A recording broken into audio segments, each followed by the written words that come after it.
ba talaga ang pinagkaiba ng See Insights at See Insights and Ads, no?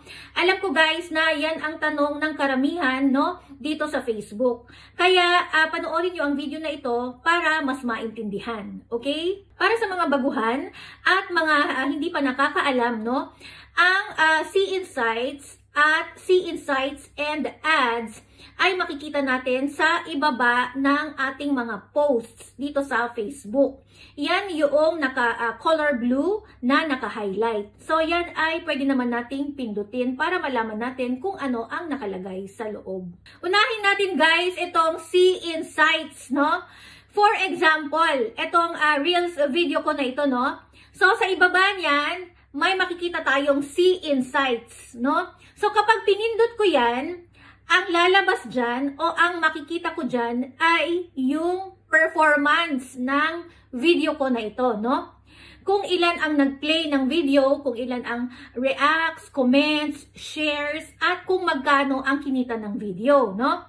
So, dyan ko rin makikita kung ilan ang reach ng video ko na ito, no? Kung ilan ang minutes views, no? Yung audience retention, no? Kung hanggang saan pinanood yung video ko na ito, no?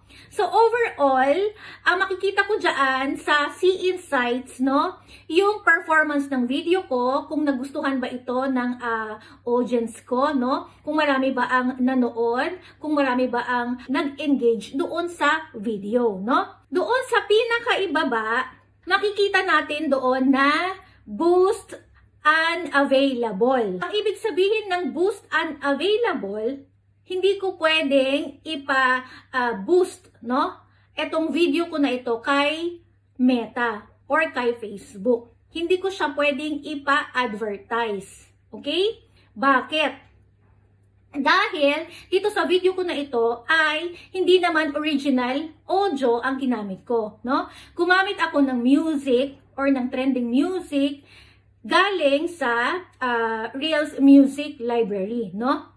Kaya hindi pinapayagan ito ni Meta, no, na ipa-boost or i-advertise ko itong video na ito dahil hindi ko naman sarili yung audio, no? Hindi naman original audio yung ginamit ko. Kaya ang nakalagay sa baba ay boost unavailable. Punta naman tayo ngayon dito guys sa See Insights and Ads, no?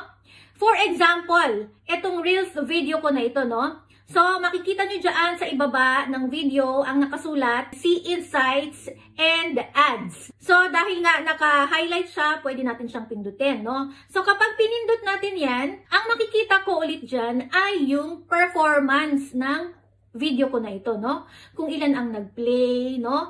Kung ilan ang nag-react, nag-comment, nag-share, no? At kung magkano yung kinita ng video, no? Pati yung kung ilan ang na-reach niyang tao, yung minutes of views, yung audience retention, no?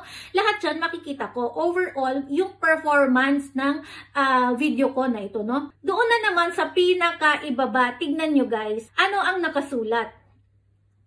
Boost post. No? 'Di ba? Magkaiba siya kanina, 'di ba? Dun sa unang video, ang nakalagay ano?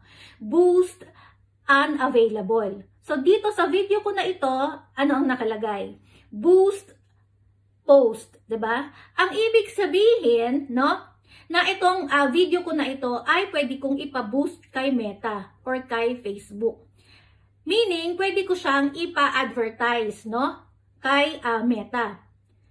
Kung gusto ko na mas marami pang manood ng video ko na ito, kung para mas marami pa ang ma-reach na tao ng video ko na ito, pwede ko siyang ipa-boost kay Meta. So guys, nakuha nyo na ba yung difference ng dalawa? No, yung kapag See Insights, no, ang ibig sabihin lang yan ay hindi pwedeng ipa-boost ang post, no?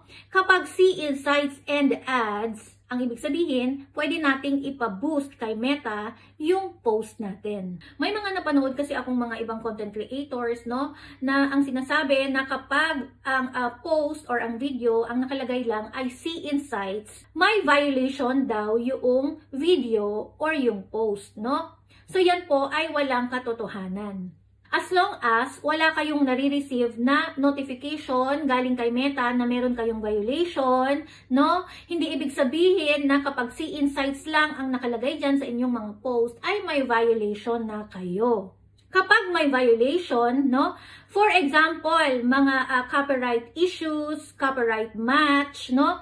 Yan ay makikita natin sa ating support inbox or sa mismong Reels video natin, no? Kapag na-mute ang video, ibig sabihin meron kang copyright match violation. Kapag mga policy issues naman, no? For example, yung mga limited originality of content violation, unoriginal content violation, no? Mga community standards violation, yan ay makikita natin sa ating profile status, no? O kaya naman sa page status. So guys, wag kayo basta-basta magdi-delete ng post, no?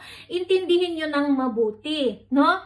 Sayang naman kasi yung mga pinaghirapan nyo, no? Kung i-delete nyo lang yan lahat. Katulad nga guys ng lagi kong sinasabi sa inyo na itong mga tutorials, no, na nakikita natin dito sa Facebook, no?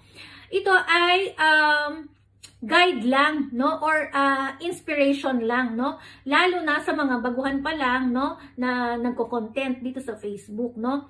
Kung may hindi ka talaga alam, no, kung may hindi ka maunawaan, ikaw mismo ang gagawa ng paraan para malaman mo yung mga bagay-bagay, no? Ikaw mismo ang magre-research. I hope guys na naunawaan nyo na ng maigi kung ano ba talaga ang kaibahan ng See Insights at See Insights and Ads. Paki-share na lang itong video natin guys, no, para naman makarating pa sa mga kapwa natin content creators, lalo na yung mga nagsisimula pa lang dito sa Facebook. At huwag kalimutang mag-follow, no, kung hindi ka pa naka-follow dito sa ating page, no, para lagi kang updated sa mga susunod pa nating tutorials. Thank you for watching. Bye guys!